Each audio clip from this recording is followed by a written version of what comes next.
Delivers 4th Dr. APJ Abdul Kalam Memorial Lecture in Delhi.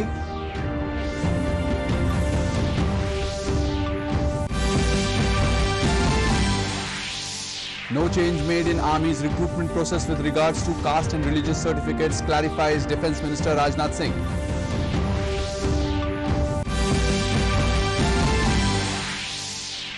Airports Authority of India successfully completes first flight test landing at Arunachal's Greenfield Airport.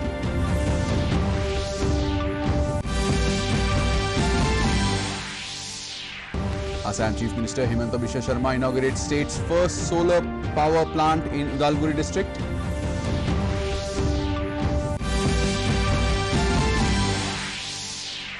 And in ISSF World Cup, Mairaj Ahmed Khan creates history by becoming first Indian shooter to win gold medal in men's skeet event.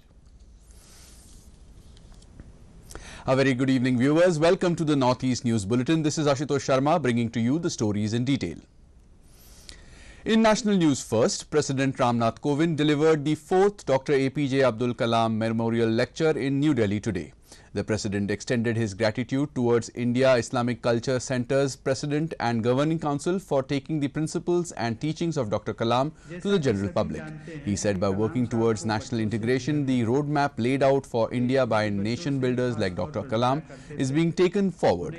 During the occasion, President Kovind also reminisced the time when he visited Rameshwaram, the birthplace of Dr. Kalam, in December 2017 as President and paid respects to the great scientist. He also visited Dr. APJ Abdul Kalam's memorial during that visit. हमारी बेटियों की अहम भूमिका रहेगी। राष्ट्रपति होने के नाते मैं अनेक शिक्षण संस्थानों का विजिटर भी हूं। मुझे ये देखने को मिला है कि लगभग सभी हायर एजुकेशनल इंस्टीट्यूट्स में हमारी बेटियां लड़कों के मुकाबले बेहतर प्रदर्शन करती हैं। पिछले महीने Indian institute of management Jammu के कन्वोकेशन में मैंने देखा कि सभी गोल्ड मेडल्स हमारी बेटियों ने ही जीते। इस साल के सिविल सर्विसेज के इम्तिहान में भी टॉप 3 पोजीशंस हमारी बेटियों ने ही हासिल की थी। हमारी बेटियों के आगे बढ़ते हुए ये कदम आने वाले भारत की सुनहरी तस्वीर पेश करते हैं। देवी और सज्जनों, इस सेंटर के वाइस प्रेसिडेंट जनाब असम खान ने कलाम साहब के प्रेस सेक्रेटरी के ओहदे की जिम्मेदारी तो बखूबी निभाई थी। उन्होंने कलाम साहब पर एक अच्छी किताब भी लिखी है। In the Parliament Monsoon Session today, both houses of Parliament have been adjourned for the day following uproar by the opposition parties over price rise and GST hike. In the Lok Sabha, when the House reassembled at 2 p.m. after first adjournment, members of opposition parties including Congress, DMK and Left trooped into the well, raising slogans. The scene was no different in the Rajya Sabha when the upper house met at 2 p.m. after the first adjournment. The Weapon of Mass Destruction and Their Delivery Systems Prohibition of Unlawful Activities Amendment Bill 2022 was moved by External Affairs Minister Dr. S. Jaishankar for consideration and passing. Opposition members trooped into the well, raising slogans against the government over the GST hike and inflation. Defence Minister Rajnath Singh today clarified that no change has been made in the Army's recruitment process with regards to caste and religious certificate. Reacting to opposition allegations that caste and religious certificates have been sought from the candidate for the first time, Singh told the media in the Parliament House premises that it is as per the old practice and no change has been made for Agniveer recruitment scheme. He termed the claim as rumour, saying the earlier system existing since pre-independence era is going on. Earlier opposition parties including AAP and Congress had attacked the government over the issue.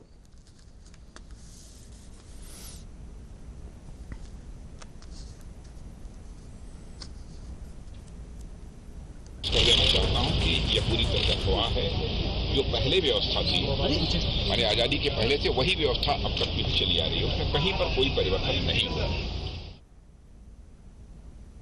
Finance Minister Nirmala Sitharaman today released a list of items GST Council has exempt from GST if they are sold loose and not pre-packed or pre-labelled.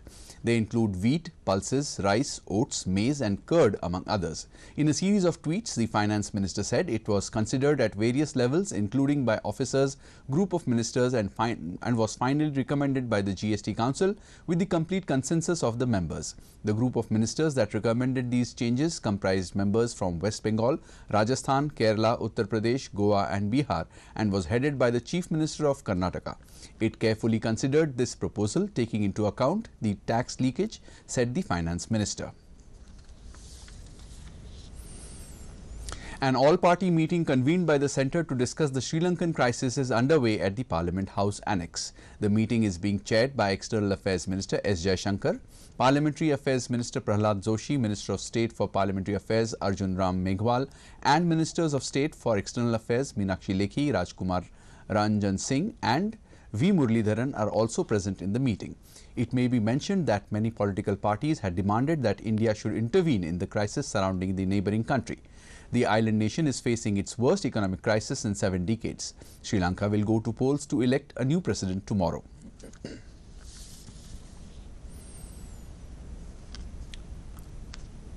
Opposition's vice presidential candidate Margaret Alva today filed her nominations. She filed nominations in the presence of senior opposition leaders including Congress leader Rahul Gandhi, Sharad Pawar of NCP, CPIM General Secretary Sitaram J. Yechury, DMK leader Tiruchi Siva, Sanjay Raut of Shiv Sena and CPI leader D. Raja. She handed over her nomination papers to the returning officer and Secretary General of Lok Sabha, Utpal Kumar Singh, at the Parliament House yesterday. Yesterday, NDA Vice Presidential candidate Jagdeep Dhankar filed his nominations. The election for the Vice President post will be held on 6th of next month. In a positive development, the Airport Authority of India successfully completed the first flight test landing at Itanagar Holongi Airport in Arunachal Pradesh today. After being deprived of air connectivity for ages, this greenfield airport will be the first full-fledged airport in Arunachal. The airport is set to get operationalized on Independence Day this year. The airport, situated about 15 kilometers from Itanagar, is developed by the Airport Authority of India and will be available for operations of A321 category aircraft, according to reports. The airport will also get its runway extended by 500 meters to accommodate the A321 type of aircraft. The airport is being built to accommodate 200 passengers during peak hours of the day.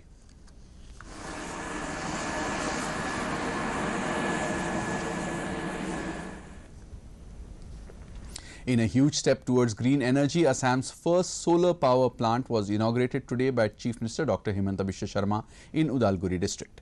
Set up under Assam Solar Energy Policy 2017 in build, own, operate model, this 25 megawatt solar plant project in Lalpul is a major boost towards making the state self-sufficient in power. During the event, the Chief Minister reiterated the state government's commitment to shift towards clean energy in the next 5 years. He said, in the journey towards the inclusive growth and development, the government is ensuring environment preservation by initiating necessary measures. Assam Power Minister Nandita Garlosa, Cabinet Minister Ashok Singhal, BTR CEM Pramod Boro, along with officials of APGCL, APDCL and AEGCL, among others, were present during the occasion.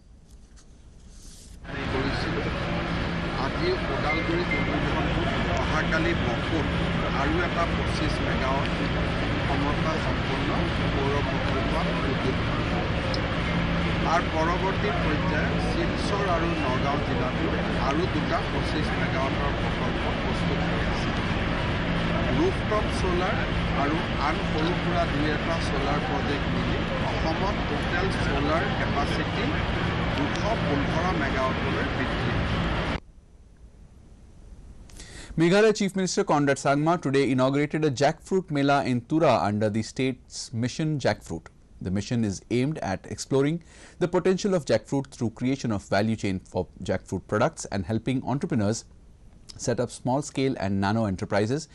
Taking to Twitter, the Chief Minister said over 400 crore rupees worth of jackfruit is produced in Meghalaya, and with the demand for jackfruit products globally, the government realized that they must tap into the opportunity. He said through Jackfruit Mission, Focus, Prime and other missions of the government is exploring opportunities and extending help required to the farmers to double their incomes and help out entrepreneurs expand their horizons. Staying with Meghalaya, Chief Minister Conrad Sangma held meaningful discussions with students of Aspire Meghalaya program in Tura, where he also witnessed some great talents of Garo Hills region today. He said Aspire Meghalaya is a pivotal instrument of change for the youth development agenda in Meghalaya. The initiative places youth engagement talent identification and career aspirations at the heart of the youth policy and augments existing education frameworks within the state. He further said that Aspire Meghalaya encompasses our empowerment initiatives for our youth and will impact over 10,000 young people. 19 labourers were reported missing from Damin Circle, which is about 200 kilometers from Koloriang. This place is the headquarters of Kurung Kume district of Arunachal. Kurung Kume Deputy Commissioner Nighi Bengia has said that these labourers engaged in the construction of the border roads were brought from Assam. After registering the missing report, the police started an investigation into the matter. However, after a dead body was found yesterday between Huri and Runa village, a team of district administration has been sent to the spot to identify the body. The help of local people is also being taken to trace the missing labourers. In shooting, two-time Olympian Mairaj Ahmed Khan created history by becoming the first Indian shooter to win gold medal in the men's skeet event at the ISSF World Cup in Chongwon, South Korea on Monday. Mairaj Ahmed Khan recorded 37 hits out of possible 40 in the final to win gold.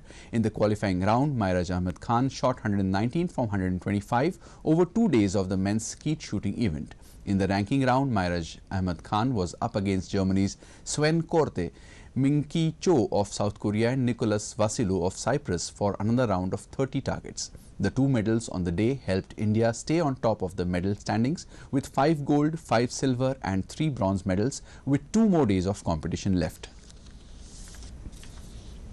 In Arunachal Pradesh, the Department of Finance on Monday disposed of 1,034 pension cases out of 1,360 received during the last 3 months from April to June this year.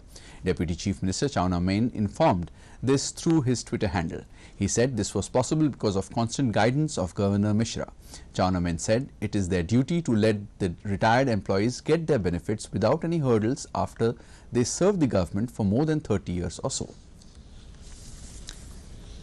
In Assam, Indian Institute of Technology IIT Guwahati researchers have developed optimized control schemes for active power distribution networks that can enable coordinated operation of photovoltaic power general and electric vehicle charging stations. Dr. Sanjeev Ganguly, Associate Professor, Department of Electronics and Electrical Engineering, along with his research scholar Arunima Datta and colleague Dr. Chandan Kumar, have recently published their research in the prestigious Journal of Sustainable Energy, Grids and Networks. The research team has developed a 3-stage model predictive control approach to scheduled charging of EVs and other devices. The approach proposed by Dr. Ganguly and his team will help regulate voltages generated by intermittent PV systems and also pave a way for electric vehicles to participate in the active power distribution scheme. For more updates, viewers can also watch our bulletins and other programs on YouTube channel DD News Guwahati.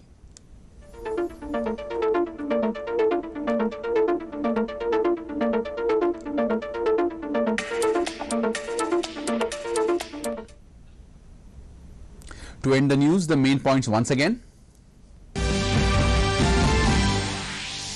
President Kovind delivers the 4th Dr. APJ Abdul Kalam Memorial Lecture in Delhi.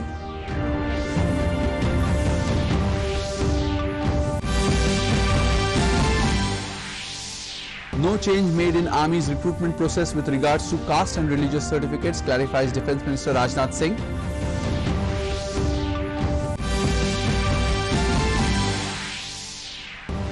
Airports Authority of India successfully completes first flight test landing at Arunachal's Greenfield Airport.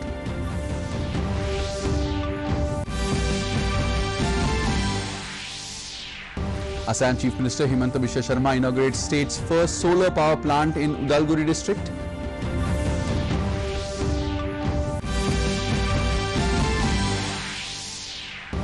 And in ISSF World Cup, Mairaj Ahmed Khan creates history by becoming first Indian shooter to win gold medal in men's skeet event.